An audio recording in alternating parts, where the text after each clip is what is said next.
You think you're sharp because you overthink everything. You notice details other people miss because you stay up late connecting dots in your head. But be honest, for all that intelligence, you're still not the one holding power in most rooms.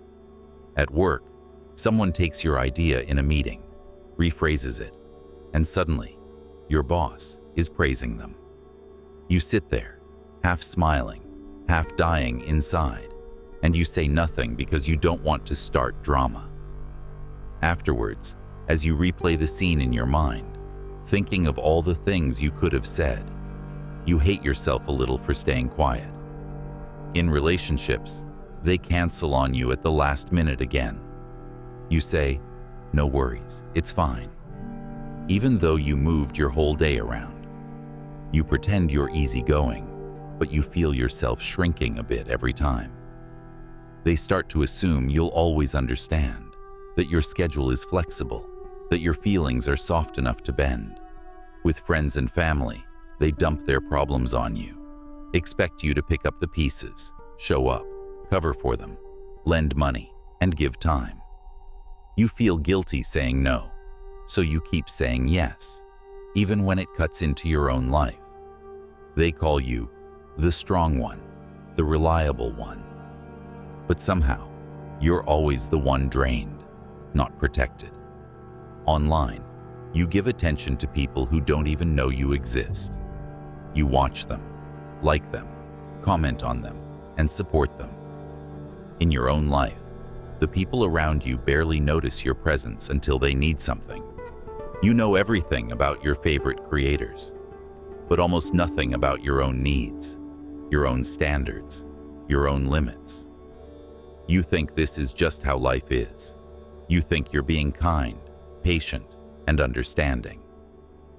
But here's the truth you were never told. You weren't raised for power. You were raised for use. School trained you to sit still, obey, and wait your turn. Family trained you to be nice, to keep the peace, to make yourself smaller so others could be comfortable. Culture told you to be humble, not to make a fuss, to be grateful for whatever you get. Everything around you praised you for being straightforward, flexible, and low maintenance. Society trained you to be predictable, polite, and easy to manage. They gave you gold stars for compliance, not for strategy. They rewarded you for being liked, not for being respected. 500 years ago, Niccolo Machiavelli looked at people like you and wrote the manual for the people who would use you. He wrote for princes, leaders, ruthless strategists, not for the obedient. He watched how power actually moved, not how people wished it worked. He understood something that still traps you today. Intelligence without strategy becomes a tool for someone else.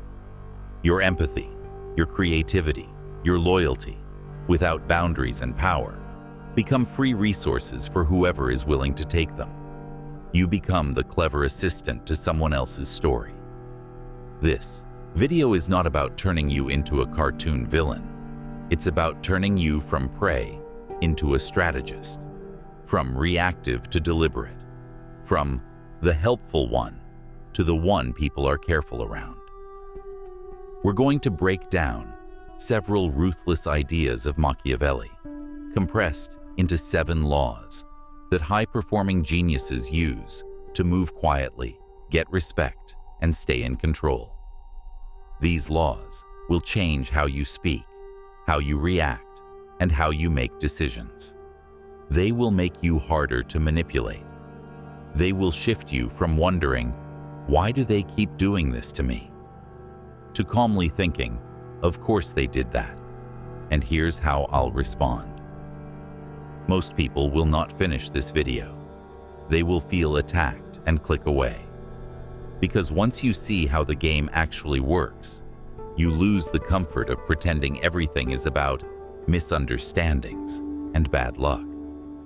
You see that much of your pain came from your own softness, your fear of being seen as difficult. If you're still here, you're not looking for comfort. You're looking for power. So put your phone face down for a moment and just listen. If this hit you, write "I am the strategist" once in the comments, just to mark the day your mindset changed. Now let's break down the truths you were never taught. First, you have to understand the law of cold self-respect. Right now, most people around you know something about you. If they push a little, you bend. You don't like conflict, so you avoid it. You over-explain yourself. You give second chances to people who destroyed the first one. You think this makes you a good person. In reality, it teaches everyone that your boundaries are negotiable. Machiavelli wrote that men forget more easily the death of their father than the loss of their property. That sounds harsh, but here's what it means for you. People remember what hits their interests, not your feelings. When someone disrespects you and you let it slide, they learn that hurting you costs them nothing. There is no loss of property, no loss of access, no change in how you treat them. So why would they stop? Psychologically, people are pattern-seeking. They test you, often unconsciously, cancel on you once, and you accept it. They'll try again.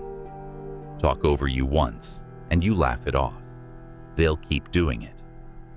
Borrow money, and you say, "Take your time." They delay paying you back. Your silence becomes their green light.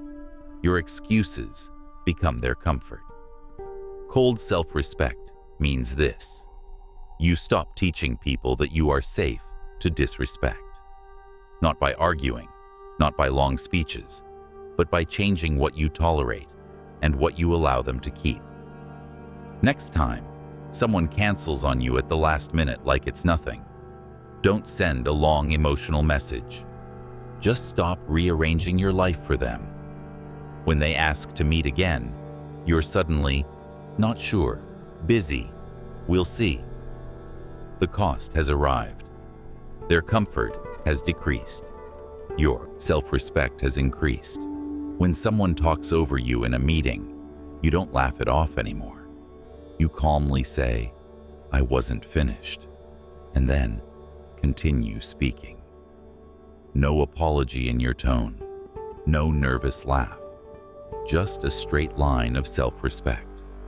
Cold self-respect feels cruel at first because you were trained to attach your worth to being available and agreeable. But once you start living it, you realize something.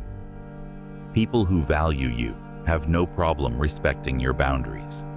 The only ones who get upset are the ones who are feeding on your lack of them. Second, understand the law of self-interest. You keep getting hurt because you believe what people say about loyalty, family, friendship, and love. You think these words mean safety. Machiavelli would laugh at that. He saw that people act based on advantage, fear, hope, and opportunity, not pretty words. He wrote that men are ungrateful, fickle, false, cowardly, and greedy.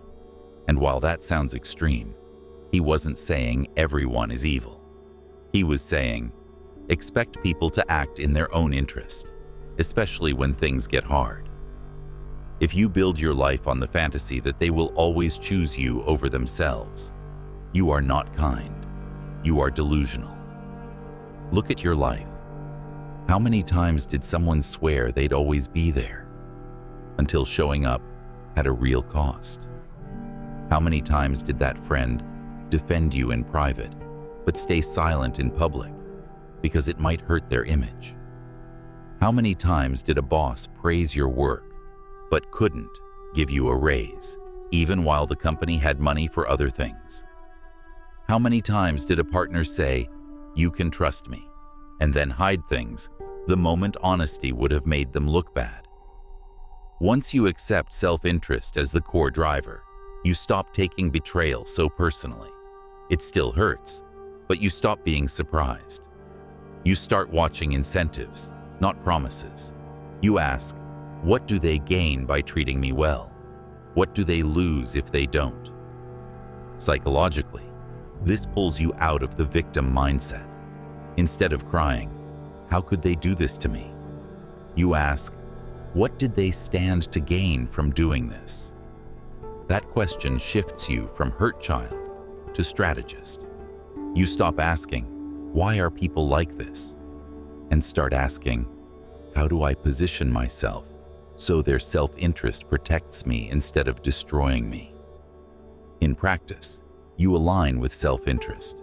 You make it in people's interest to treat you well. You become valuable, but not for free. You stop giving your time, skills, and energy to those who give nothing back. When you notice someone only comes to you when they need something, you give less and less until the pattern breaks or the relationship dies. You also stop trying to guilt people into caring. You don't send paragraphs about how much you've done for them. You don't keep score out loud. You simply adjust your behavior to match reality. If they invest, you invest. If they don't, you don't. Simple. Cold. Effective. This is not bitterness. This is clarity. When you think like this, manipulators lose power over you. Their sob stories, guilt trips, and promises no longer hypnotize you. You see the structure behind their words. Third, there is the law of silence and opacity. You talk too much, not just with your mouth, but with your face, your texts, your social media, and your availability. You make your thoughts, plans, and emotions too easy to read. That is why you are easy to play.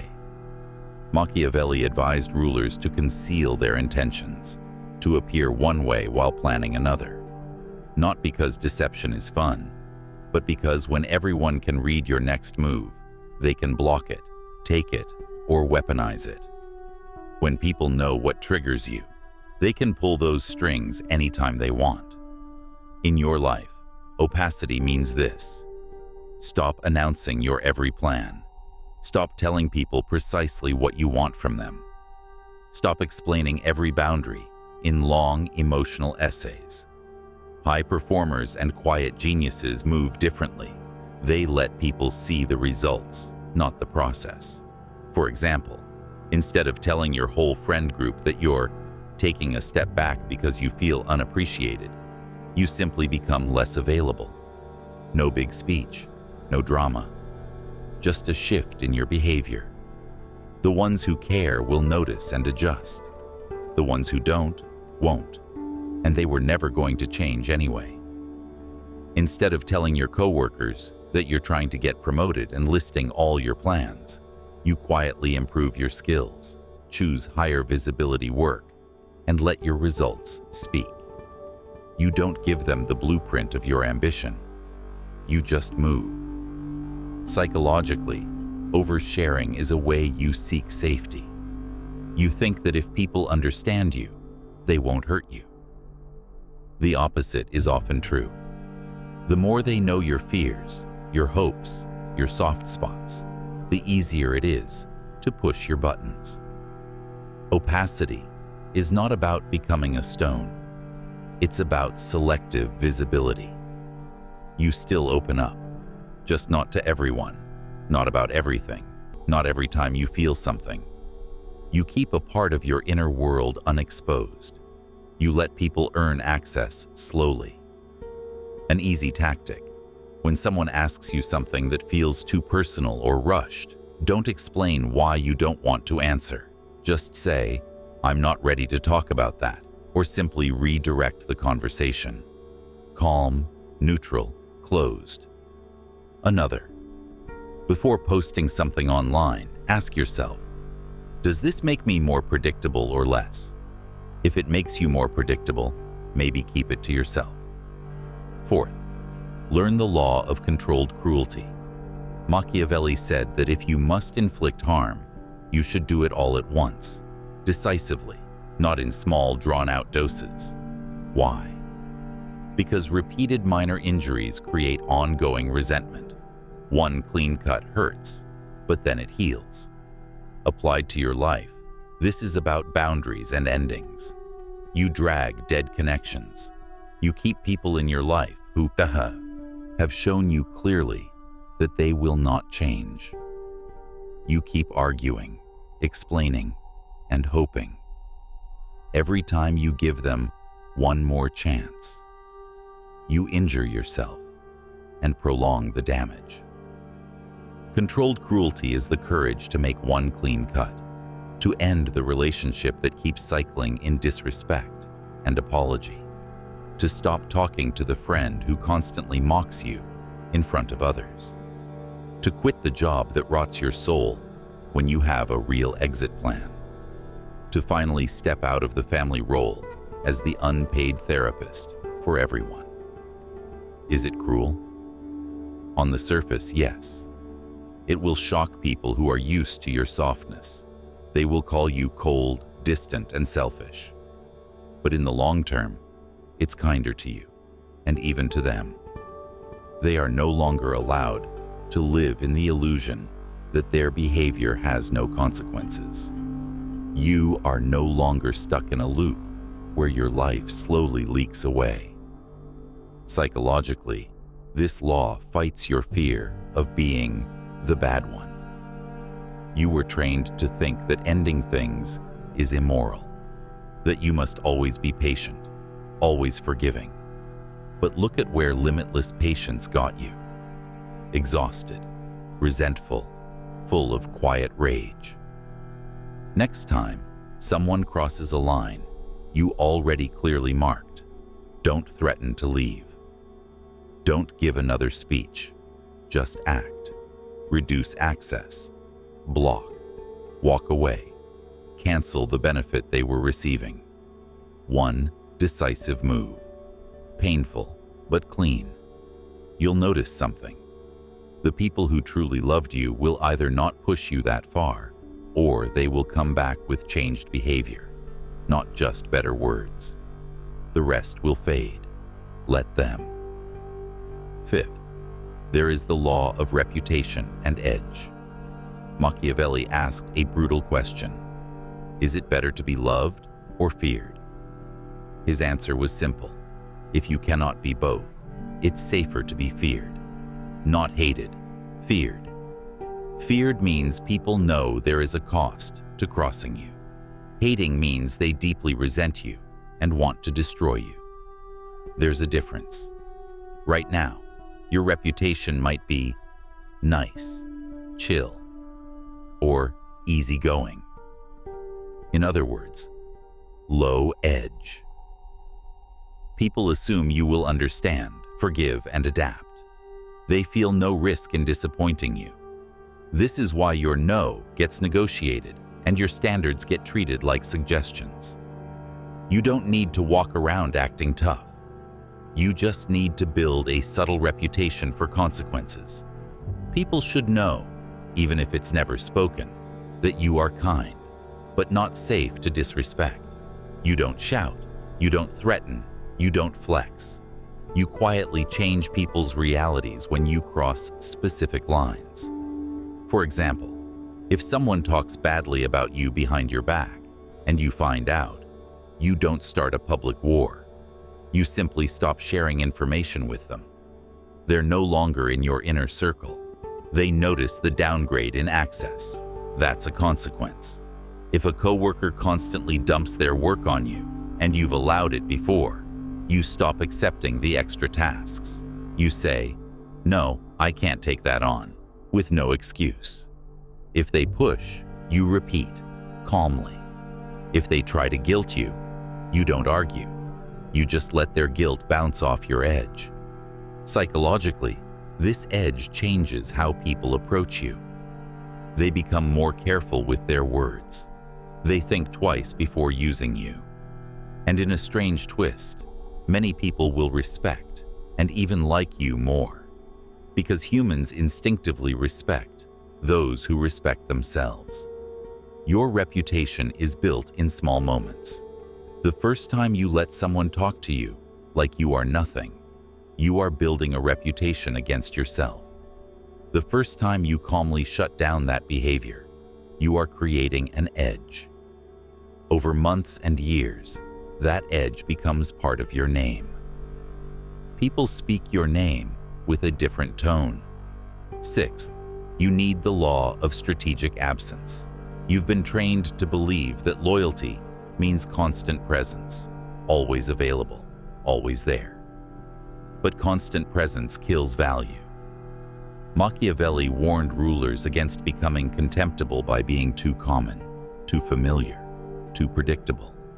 In modern life, this means always replying instantly, always saying yes, always showing up when they call, always hanging out with the same people, in the same places, talking about the same things. You become background noise. People assume you will be there forever, so they stop valuing you. Strategic absence is not ghosting everyone. It is pulling back just enough to reset perception. You make your time more selective. You become harder to reach, not out of spite, but because of priorities. Practically, this might mean you stop saying yes to every invitation. You leave group chats on mute. You take evenings where you are simply unreachable, not because you announced a self-care ritual, but because you are busy building yourself. You skip events where you are only invited because they know you'll say yes.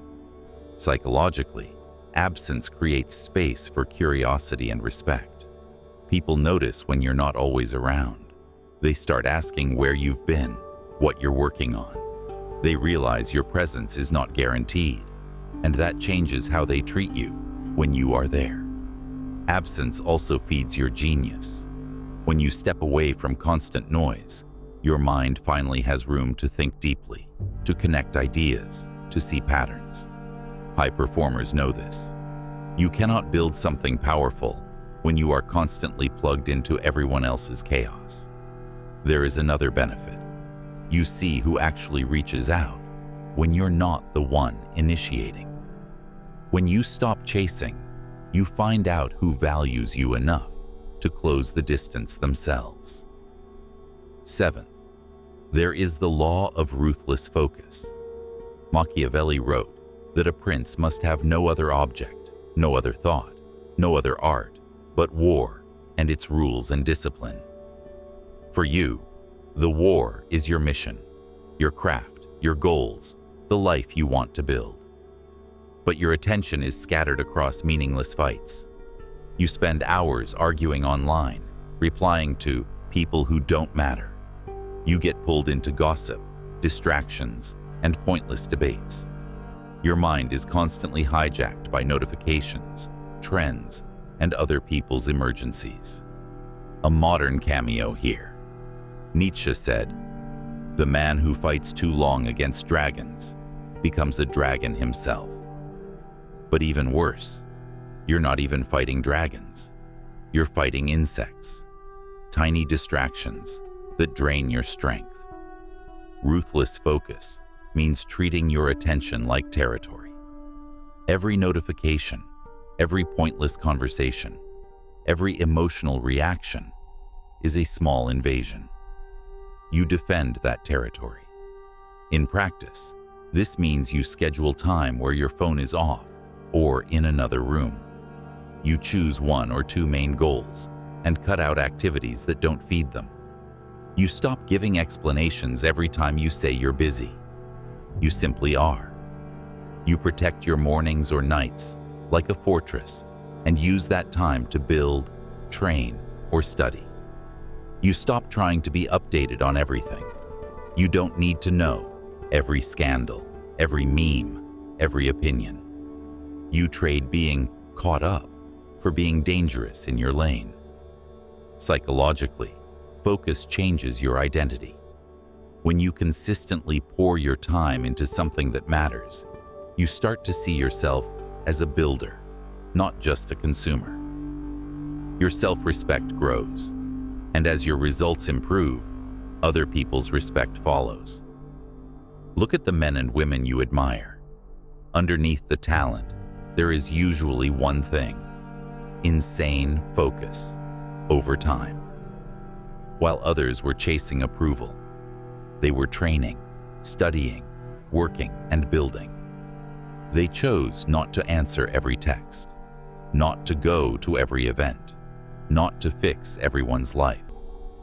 They chose war, the war for their own potential. These 7 laws are not separate. They are connected. Cold self-respect gives you the backbone to apply to others. Understanding self-interest lets you see people clearly. Silence and opacity protect your plans. Controlled cruelty frees you from dead weight. Reputation and edge shift how people approach you. Strategic absence increases your value. Ruthless focus builds the actual life that justifies your new standards. Now, step back for a moment and imagine 2 paths. On the first path, you ignore these laws. You keep doing what you've always done. You stay readable, over-explaining, oversharing. You keep believing people's words instead of their patterns. You keep swading in half-dead relationships, half respecting yourself, half chasing your goals. You let guilt and fear of being mean control you. What happens? People keep taking your time because you never defend it. They keep taking credit because you never confront it. They keep lying because you never act on the truth. Your anger stays silent and turns inward. You start to resent everyone and yourself. You feel like life is unfair, but secretly you know. You never learned how to be dangerous. On the second path, you apply these laws. Not perfectly, not all at once, but consistently. You start by enforcing cold self-respect. You stop rewarding disrespect with more access. The first time someone crosses a serious line and you walk away instead of negotiating your worth, something shifts inside you. You realize you are not stuck. You do not have to beg anyone to treat you right. You accept the reality of self-interest. You stop expecting purity from people. Instead, you look at incentives and patterns. You stop over-investing in those who give you little. You invest in those who match your effort or in your own mission when no one else does. You reduce your visibility. You speak less, observe more. You let people reveal themselves without warning them. You become harder to read, harder to predict. People feel it.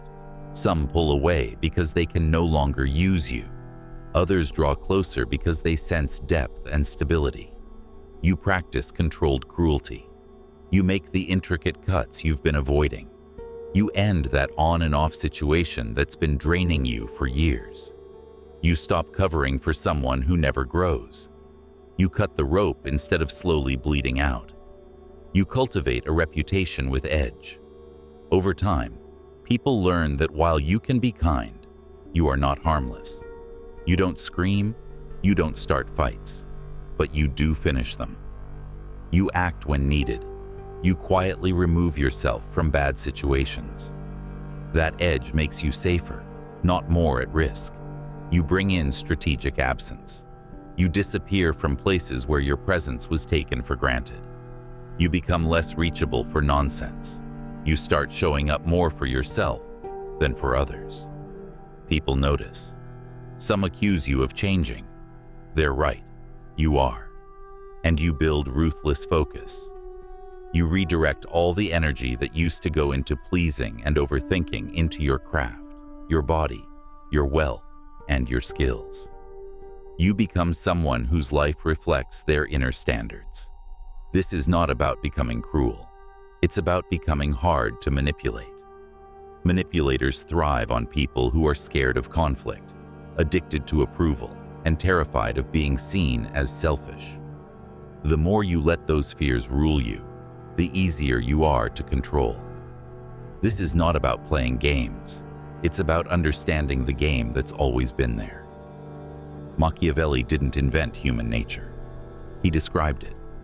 He watched how love turned to hate when interests changed. He saw how kindness, without strength, got crushed. He wrote for the ones who wanted to survive in a world like that. You live in that same world. It just wears modern clothes, corporate logos, social media filters, and fake smiles. But the instincts underneath are the same. Fear, greed, envy, ambition, desire. When you deny that, you get played by it. When you understand it, you can move through it without losing yourself.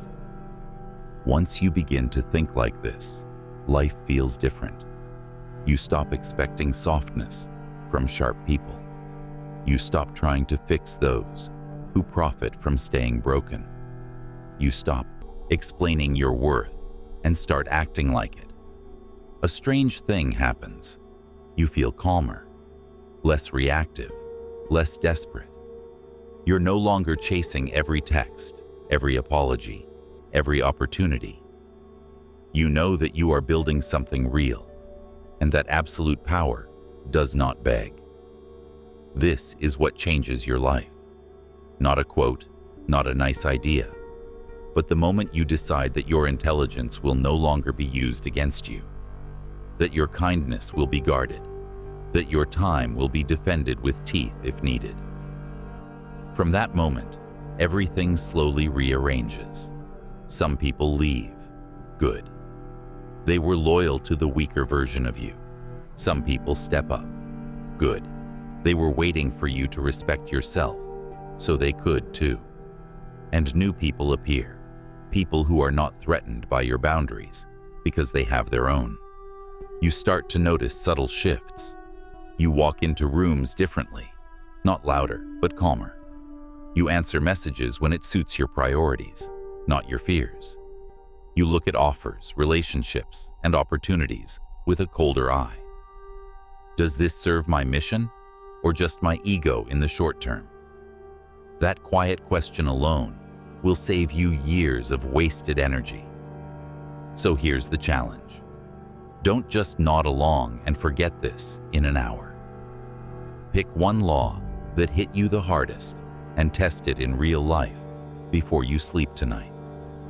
Just one. Maybe it's cold self-respect, saying no without a long excuse. Perhaps it's silence and opacity, not oversharing your next move. Maybe it's strategic absence, putting your phone in another room and working on your craft for an hour.